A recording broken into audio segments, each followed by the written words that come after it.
మిత్రులకు శుభోదయం. శ్రీకృష్ణ కర్ణామృతం 40వ శ్లోకాన్ని ఇప్పుడు పరిశీలిస్తున్నాం. ఈ శ్లోకంలో ఒక ప్రత్యేకత ఉంది.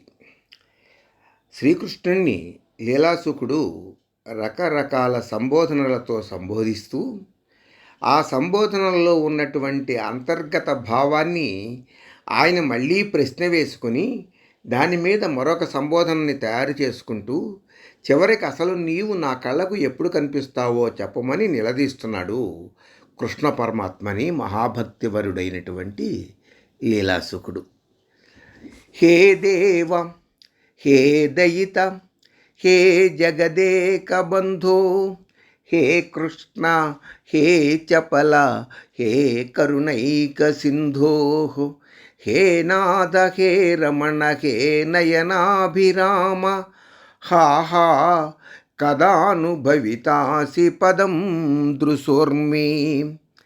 హే దేవా, ఓ దేవా, కృష్ణునికి ప్రత్యక్షమవునట్లుగా ప్రార్థిస్తూ దేవదేవుడు అని సంబోధించాడు లీలాసుకుడు. నేను ప్రాకృతుడని కాబట్టి నీకు కనపడను అన్నాడట భగవంతుడు. అయితే నీవు దేవదేవుడు కాబట్టి దివ్యతే, ప్రకాశతే, క్రీడతే అనే ఉత్పత్తుల్ని బట్టి క్రీడార్థంగా కానీ సౌలభ్యం కోసం కానీ ఆశ్రిత జనులను ప్రకాశమయ స్వభావం చేత నాకు కనపడవచ్చు కదా అని సమాధానపూర్వకంగా ప్రార్థిస్తున్నాడట లీలాసుకుడు ఇక్కడ హే దేవా అనేటటువంటి సంబోధనతోటి. అయితే నీవు నాకు ఆశ్రితుడవు కాబట్టి నేను నీకు కనపడను, నా ఇష్టం వచ్చినప్పుడు నేను నీకు దర్శనమిస్తాను అని కృష్ణుడు సమాధానం చెప్పాడు. దానికి ఈయనంటాడు హే దయిత అని సంబోధించాడు. దయిత అంటే ప్రియుడా అని అర్థం.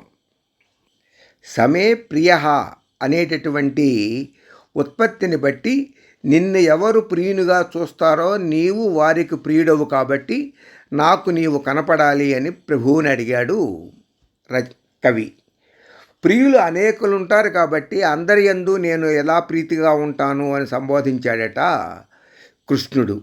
అందుకు హే జగదేక బంధో, లోకంలో ఉన్న వారందరికీ కూడా నీవు బంధువు కాబట్టి నా మీద బంధుభావాన్ని చూపించి దర్శించవయ్యా, ఒక్కసారి నీ దర్శనం నాకు చేయమన్నాడు కవి. నేను స్వతంత్రుణ్ణి కాబట్టి నీకు కనపడవలసిన విధి నాకు లేదు అన్నాడట కృష్ణుడు. హే చపలా, ఓ చెంచలుడా అని అన్నాడు. స్వతంత్రుడు కాబట్టి కానీ నీవు చెంచలుడు కాబట్టి చాపల్యం చేతనైనా నాకు కనిపించచ్చు కదా అని ప్రశ్న. హే కరుణైక సింధో, ఓ దయాసముద్రుడా, కేవలం కరుణ మాత్రమే కాకుండా కరుణం అనేటటువంటి సముద్రంలో ఉన్న నీకు చాపల్యానికనే కారుణ్యం ఎక్కువ ఉంటుంది కాబట్టి నన్ను నీవు కరుణించి ఒక్కసారి నీ దర్శనం నాకు ఇవ్వు అన్నాడు.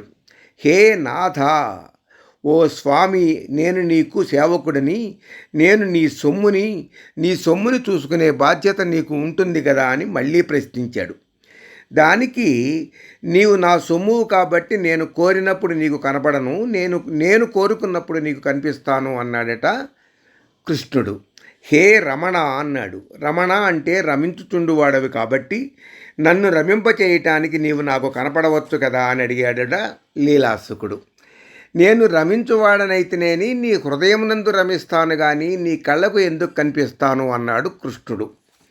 వెంటనే హే నయనాభిరామ, కన్నుల పండుగ అయినటువంటి నీవు నాకు కళ్ళకు కనపడవయ్యా అని చివరగా ప్రార్థిస్తూ హా హా అయ్యో కదానుభవితాసి పదం దృశోర్మే, ఎప్పుడు నా కళ్ళకు నీవు కనిపిస్తావయ్యా అంటూ వేదన చెందుతున్నాడు లీలాసుకుడు.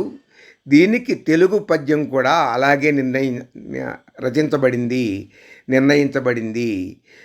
ఓ దేవోత్తమ, ఓ రమేశ, దయితాయో లోకరక్షామణి, యో దామోదర కృష్ణ చంచల హరి, యో కృపాంబోనిధి, యో దీనావననాథ, యో రమణ నిన్నొప్పార రమ్యాకృతిన్, మోదం బొప్పగ చూతునెన్నటికి నా మోదంబు సందిల్లగన్ అని వెంగనామాత్యుడు తెలుగు చేశాడు. మళ్ళీ ఒక్కసారి.